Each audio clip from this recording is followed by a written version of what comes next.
know why we are calling it that still, but they are. So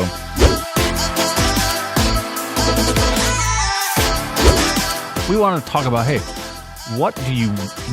what's a must-watch in the Olympics for you, and what sport do you think you could compete the best in?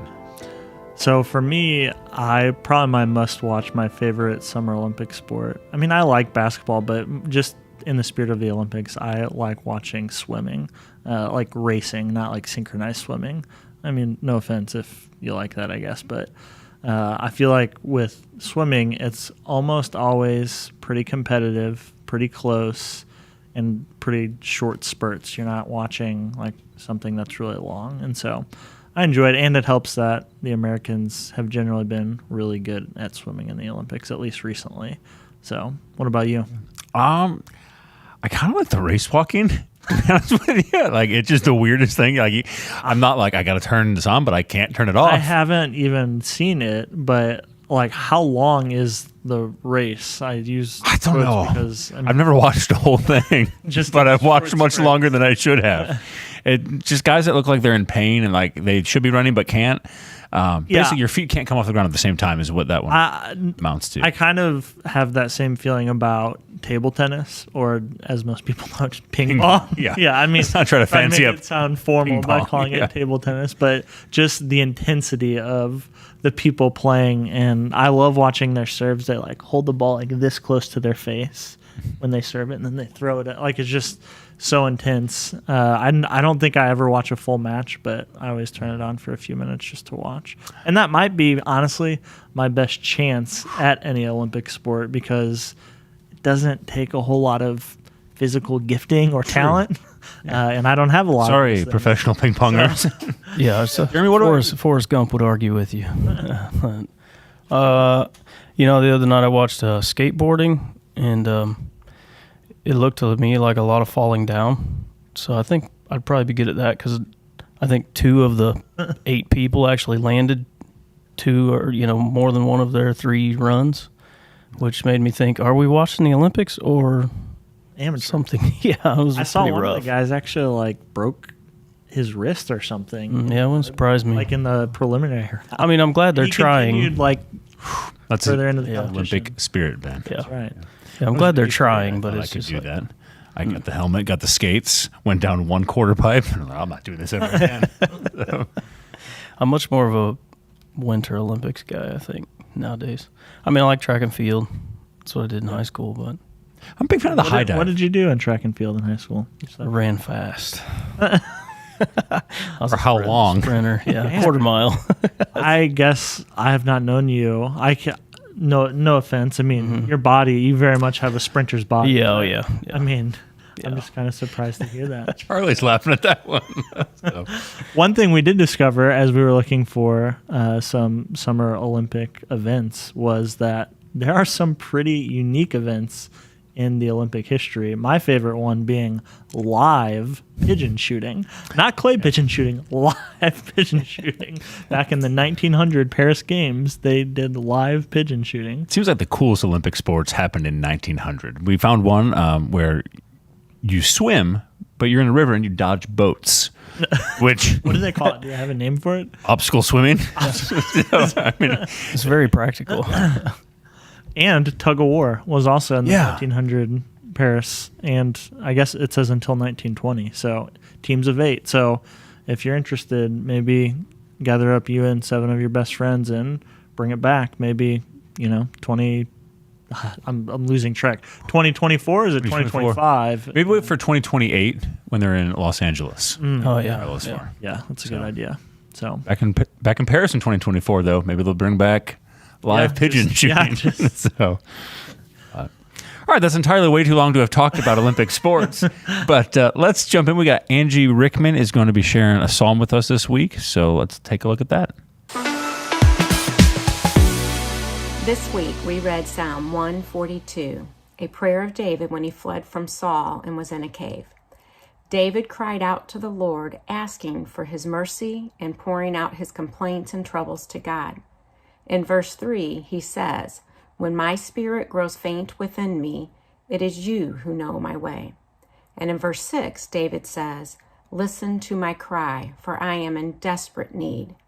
David is overwhelmed physically and spiritually, yet he knows that God knows his path and his way. David knows that it is only God that can set him free physically from his enemies, and also spiritually to a place where David's focus is on praising God and not on his circumstances. I have had circumstances in my life, and I am sure many of you have too, where we have felt like David, alone, powerless, afraid, weak, and in desperate need of God's physical and spiritual presence in our lives. God taught me through this psalm that when I am in a life crisis and my spirit is growing faint within me, I am not alone. God is there for me. He is with me. Even though he already knows my circumstances, he desires that I cry out and voice all my worries, concerns, and hurts to him. He is the only one that can set me free from the stronghold of being overwhelmed and consumed with fear and worry. And he alone can help me move my focus off of the difficult circumstances and turn to him, the one who is worthy of all praise and honor. Thanks for letting me share with you what God has taught me this week through this psalm. All right, so this week we continued in 1 Samuel. We read chapters 18 to 25. We also continued on in 1 Chronicles, and then we were in Acts as well. So we'll talk about this a little bit later. We'll get to Chronicles. It's kind of a parallel story running along with what we're reading in 1 Samuel. But what we see here in 1 Samuel is just this kind of downward spiral of Saul and David on the run. There's several different stories in these chapters, right, where Saul is aggressively pursuing and trying to kill David when David has done nothing wrong, right? David, in fact, all he's done is help Saul. He's been loyal to Saul. He defeated Goliath. He led Saul's army. He is his son's best friend. He's doing all of these great things, but Saul is threatened by David's ascent, and that leads him to try to kill him. And not only is he trying to kill him, we also see Saul's downward descent in the sense that it seems like he's getting further and further away from God. He's never quite been totally where he needs to be with God, but it just seems like it's getting worse and worse as we go through 1 Samuel. Yeah, from the point where he becomes king, it's kind of just always this downward trend, and it's this issue of pride that we're going to kind of see run through this whole just section. Is that he's a guy that like he's self-focused and he's looking purely at himself, and you have like David on the opposite end is kind of this just different picture of like, hey, he has every right to be prideful, but he's not, and we kind of see how that plays out here as we walk through. And I remember seeing that early on with Saul, with the way he seems to make decisions when he's king. A lot of times it's based off of what the people think or what the people want, whereas David's decision making is always on what God wants and what God thinks. And so you just see that Saul's ruled by the people in a sense, and he's ruled by his pride. And we see, again, despite that, you see this incredible loyalty that David has for Saul, even to the point where we talked about this, where there's a couple points where you're like, man, why doesn't David take advantage of some of these opportunities that he has? When Saul is relieving himself in the cave and David is there with his men and he has the opportunity to kill Saul, he passes on it. Right, and he does that a couple different times, and I guess the question, to ask is why? Why would David continue to be loyal to Saul despite Saul's attempts to kill David? What do you think? Yeah, I think that we even see when he's in the cave with his men, and his men are saying, hey, God has made this happen. Like, you have this chance. It's an easy kill. We've been running. We're going through like the middle of nowhere, hiding for our lives. And you have this opportunity here, but it's a beautiful picture, I think, of David trusting God, because like he has every reason to say, hey, I've done nothing wrong. I've been loyal. I've done everything possible to be in the right here. Saul's treated me wrongly. God has anointed me king, so I will be the next king. So the easiest way for me to take over is to take advantage of this opportunity and kill the guy who's trying to kill me so that I can become king. But it's a picture of his trust in God that, hey, God has anointed him king. This guy's trying to kill him, who is the current king. It's, God, I am trusting you that your plan will come to pass, even if I'm not seeing it in the moment. Yeah, and it's like, even though David and everybody recognizes how flawed and sinful Saul is, David also recognizes that God anointed Saul as king, and whenever David talks about why he didn't kill Saul or take advantage of these opportunities, it's usually he says something like, how could I do that to God's anointed one, right? Saying, hey, even though he's corrupt and he's power hungry and he's made all these mistakes, he's still the person that God anointed king, and it's not my place to kill him and remove him. That's God's place. And even like you said, knowing that he was God's next anointed king, he had to trust God and wait through that process. And we see, again, it's not a comfortable process. A lot of the Psalms we read, right, are David on the run from Saul, crying out to God, saying, why are you letting this happen? When are you going to deliver me? When are you going to rescue me? Why are you letting evil prosper? Yeah. Right? And it's this scenario that we're reading here where he's on the run and Saul's trying to kill him, and he's just trying to be faithful to God. Yeah, I think it is cool, too, to see there's obviously Saul and David, the polar opposite ends, but there's also, like, Jonathan. You have this son who's next in line to be king, according to kind of the way that it works, and he takes a very just different approach. Just, like, share with us kind of what is kind of cool about that. Like you said, he's the king's son, and if you know anything about history, the king's son eventually becomes the king. And so that is the future that you would think Jonathan would have in mind. But we see he has this really unique and strong friendship with David, and he recognizes that God has anointed David as the next king.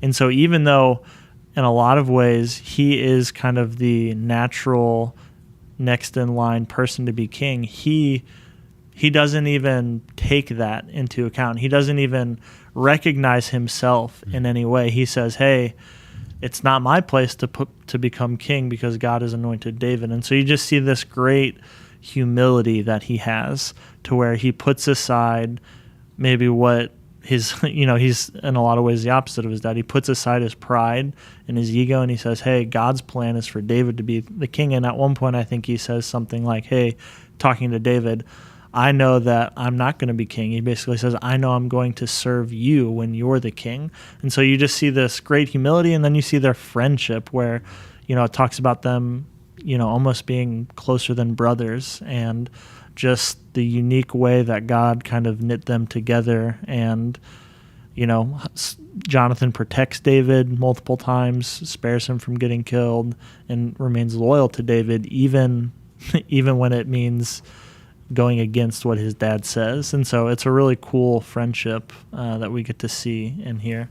Yeah, so we have this section kind of ends with the death of Samuel, who's the one who anointed David to be king. It's kind of that he is the guy that's kind of guided God's people through this, and so he dies and he passes away. But this chapter ends with a weird story with David and Abigail. And so David's got his men, and they go, and they're in the middle of nowhere, and they're kind of at this spot, and there's a guy with a family, and they're hungry and they want food, and it's a weird interaction that happens here. What do you think we can look at here and see? Well, I think it's a good contrast when you think of David. We just talked about it, how with the situation with Saul, he's forced to trust God and kind of wait for God's timing when he will be king. And we see throughout 1 Samuel, David is very patient, and he waits, and he doesn't take matters into his own hands. Whereas here in chapter 25, the story you're referring to, it's kind of like he does the opposite. He basically, his men were out in the field of this guy named Nabal, and his men kind of protected his shepherds and never took advantage of them, and they were helpful to them. And David just goes to Nabal and says, hey, could you possibly just give us some food, just to help sustain us and keep us going. And Nabal just kind of turns up his nose at him and refuses. And I think that when you read the story, it seems that what Nabal is doing is wrong, that he should be generous and he should be willing to help David and his men.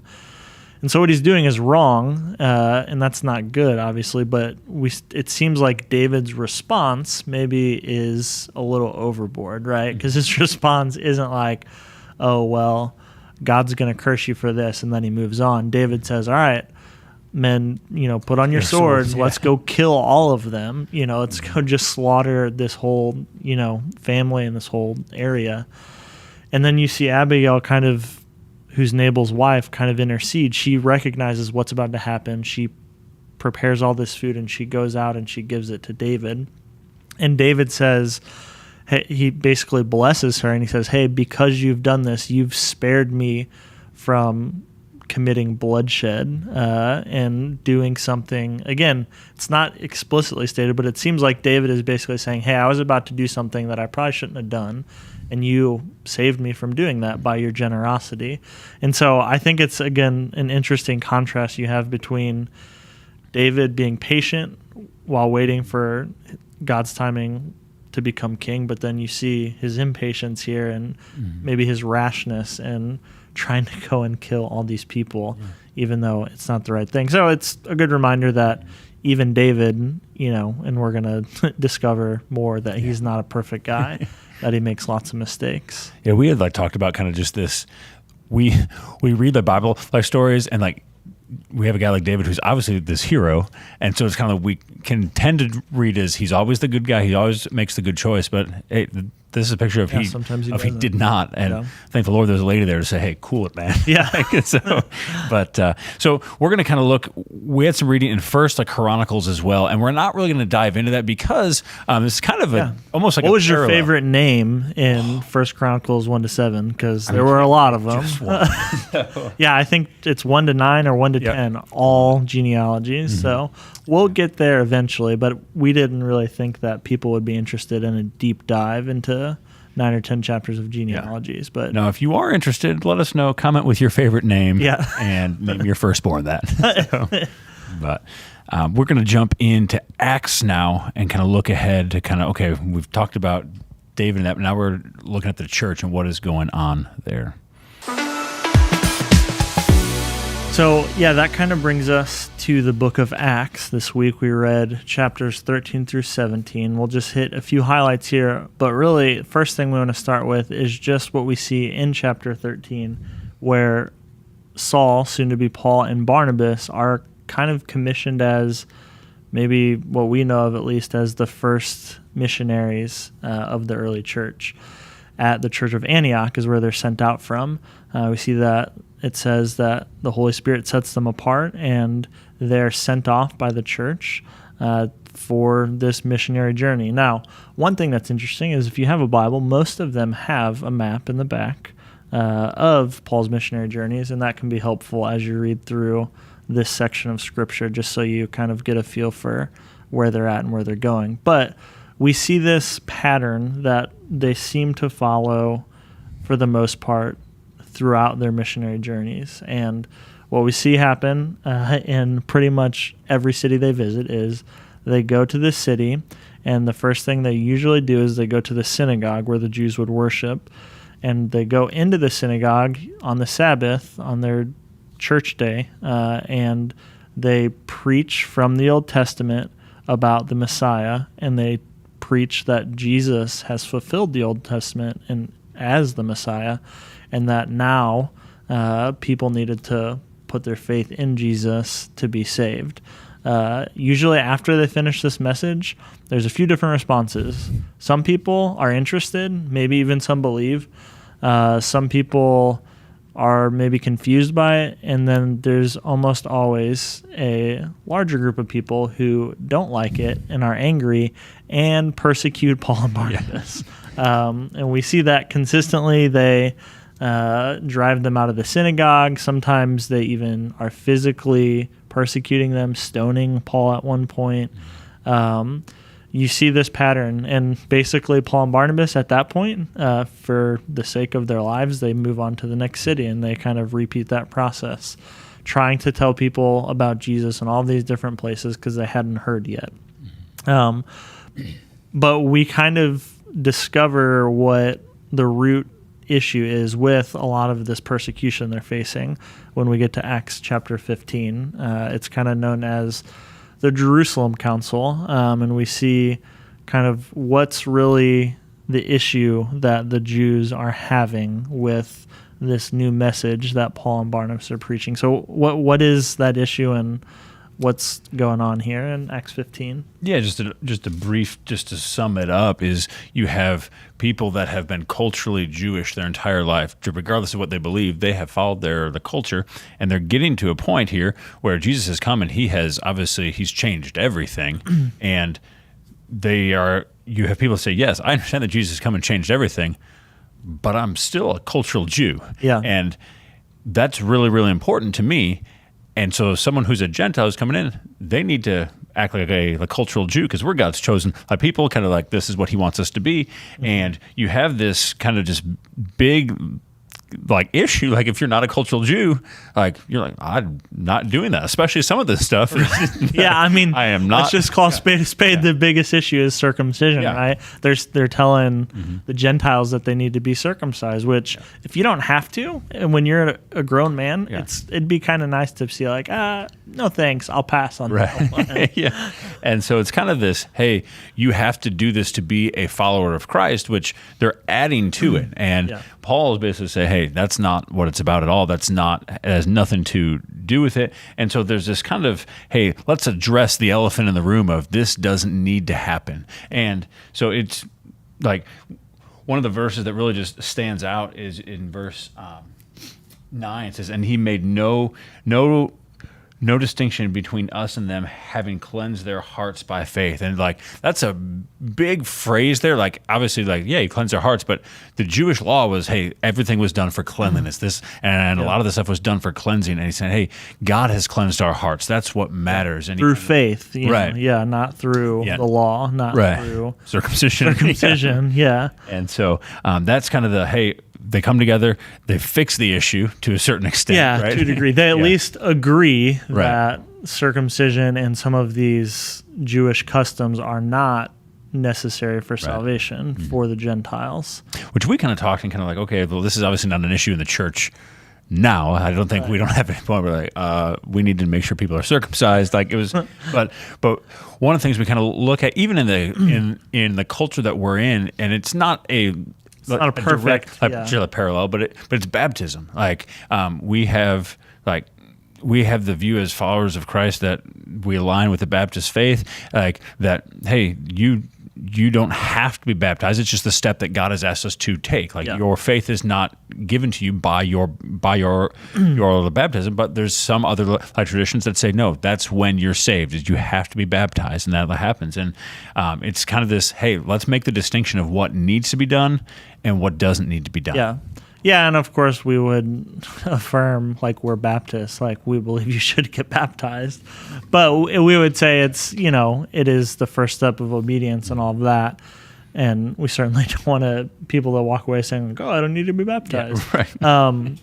You do need to be baptized if you're a follower of Jesus, but the Bible's clear that that's not a prerequisite to be a follower of Jesus, that we're saved by grace through faith alone, right? It's not as a result of any works, circumcision or baptism or whatever. Yeah. It's not faith plus works. It's just faith in Christ and what he's done for us. And so it's an essential doctrine, right? And that's why they have the council here in Acts 15. But they do agree and they kind of settle it.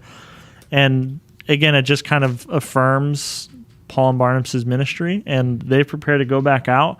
But then we see kind of this interesting exchange where Paul and Barnabas have a strong disagreement.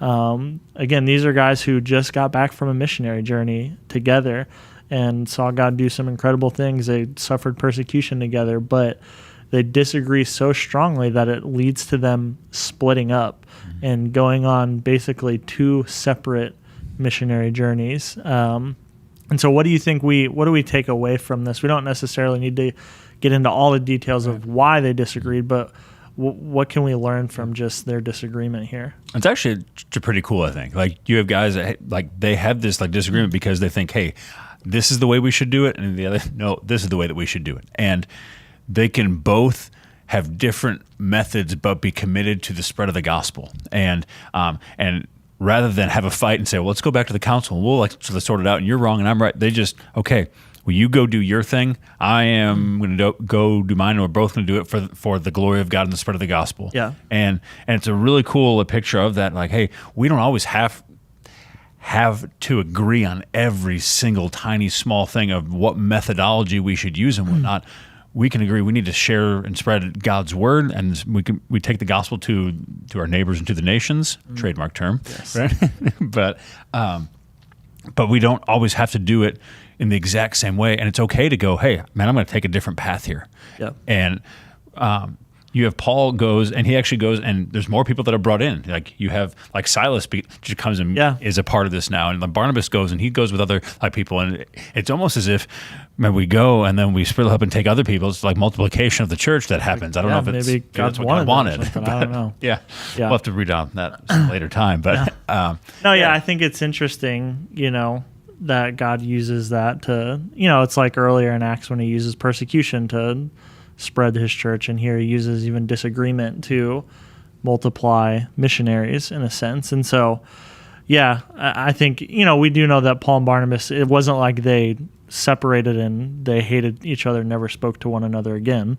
They just disagreed and they split, and they, God used both of them. So the last story we want to touch on is from Acts 17. It's while Paul is in Athens. And it's kind of an interesting story because we see Paul kind of takes a different approach here. We talked about earlier how he kind of usually went to the synagogue and did this, but when he gets to Athens, he notices that it's a different setting. And so he, instead of going to the synagogue, it says he basically recognizes that there's just all of these different gods that the people worship. They don't worship the God of the Old Testament like a lot of the Jews did in these other areas. And so he takes a different approach to sharing Jesus with them. He doesn't start with the Old Testament. He starts from the very beginning. He talks about creation, and he talks about there being one God who's over everything. And I think it's just a good lesson for us that when we share the gospel, we should consider our audience and who we're speaking to. We would say we should, big word here, contextualize the gospel, right? That we should make it, we don't ever change the contents of the gospel, but we change the context and the way that we deliver it based upon who we're speaking to. And so, like, what would be some examples of how we could maybe put this into practice, or examples of how we might do it? Yeah, much smaller term is read the room, right? Just kind of like, hey, like, man, I'm not going to walk in and share to someone about Jewish law who doesn't know Jewish law. Like, Paul looked and said, hey, where's a bridge that I can build to have an opportunity to share this? Like, man, I'm going to find the smallest common bond I can, because, hey, I'm going to hit them with some stuff that is very different and speaks against everything they've believed and thought. But I'm going to look and say, hey, what's the bridge I can build here? Okay, we're here. Now this is how God fits that. And so it's just, hey, knowing your audience of, I'm talking to someone who may be super, super learned on this. Okay, I'm going to go to that. But if they don't know something, I'm not going to sit there and hit them over the head with something that they don't know or even care about. Right, yeah, like in our context here, if you're speaking with someone who's very religious, has a strong, let's say, Catholic background, then maybe there are some common terms and stories from the Bible that we can use to connect with them and to share the gospel. Mm-hmm. But if someone is unchurched and they've never really been a part of church their whole life, we're going to start at a different place. Mm-hmm. We're going to talk about the reality that God exists and who he is and what we believe about him. You're just going to take different approaches. Mm-hmm. And so I think, like you said, reading the room, understanding who we're talking to, all of those things, I think are essential and really helpful for us as we try to share Jesus with the people that God places in our lives.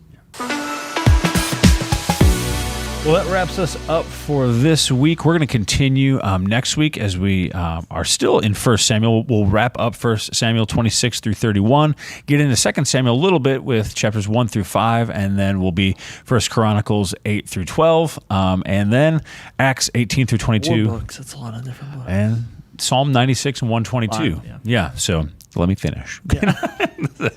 But hey, hopefully you're keeping up with the reading again. Not a big deal if you miss a day, you miss a week here and there.